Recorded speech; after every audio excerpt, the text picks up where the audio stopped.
আসসালামু আলাইকুম। মানবজমিন খবরে স্বাগত জানাচ্ছি আমি লুৎফর রহমান। পুলিশের সাবেক মহাপরিদর্শক বেনজির আহমেদের পরিবারের সদস্যদের নামে ঢাকার বিভিন্ন এলাকায় জমি, ফ্ল্যাট, একাধিক জেলায় আরও জমি জব্দের আদেশ দিয়েছেন আদালত।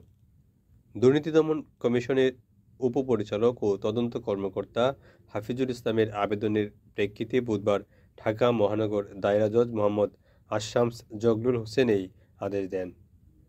ঢাকার ভেতরের সম্পত্তির মধ্যে আছে গুলশানে ৩ কাঠা জমি, বাড্ডায় ৩,০৭৫ বর্গফুটের ২টি এবং আদাবরের ৬টি ফ্ল্যাট।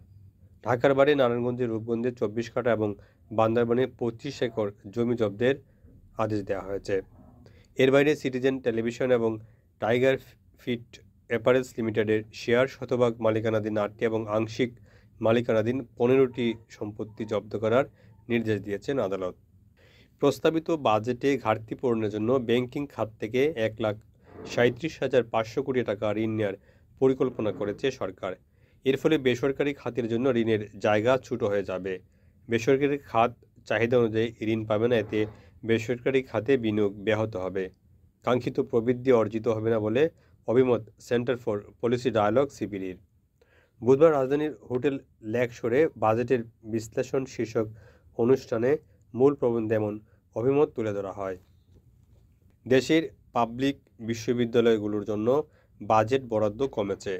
৫৫টি পাবলিক বিশ্ববিদ্যালয়ের জন্য আগামী ২০২৪-২৫ অর্থবছরের জন্য ১১,৬৯০ কোটি ৪ লাখ টাকার বাজেট অনুমোদন করেছে বিশ্ববিদ্যালয় মঞ্জুরি কমিশন। বিদায়ী অর্থবছরে ৫৩টি পাবলিক বিশ্ববিদ্যালয়ের জন্য ১২,১৮৫ কোটি ৩৩ লাখ টাকা বরাদ্দ দেওয়া হয়েছিল। বুধবার ইউজিসিতে অনুষ্ঠিত ১৬৭তম পূর্ণ কমিশন সভায় এই বাজেট অনুমোদিত হয়। এছাড়া সভায় ইউজিসির ৮৭ কোটি ৪০ লাখ টাকার বাজেট অনুমোদন করা হয়। গাজায় যুদ্ধের শুরুর দিনগুলোতে ইসরায়েল এবং হামাস উভয়ই যুদ্ধাপরাধ করেছে। জাতিসংঘের এক তদন্তে এমনটি উঠে এসেছে। বলা হয়েছে, বেসামরিক মানুষের বিপুল প্রাণহানির কারণে ইসরায়েলের তৎপরতা মানবতার বিরুদ্ধে অপরাধের শামিল। জাতিসংঘ ইনকোয়ারি কমিশন দুটো তদন্ত প্রতিবেদন প্রকাশ করেছে। একটি গত বছর ৭ অক্টোবর ইসরায়েলে ঢুকে ফিলিস্তিনের মুক্তিগামী সশস্ত্র গোষ্ঠী হামাসের হামলা নিয়ে এবং আরেকটি এর জবাবে গাজা ইসরায়েলের সামরিক হামলা নিয়ে। ইসরায়েল এই তদন্ত কমিটিকে সহযোগিতা করেনি। জেনেভায় জাতিসংঘের কূটনৈতিক মিশন সিওআই এর প্রতিবেদন প্রত্যাখ্যান করেছে। ওদিকে হামাস প্রতিবেদনের বিষয়ে তাৎক্ষণিক কোনো মন্তব্য করেনি।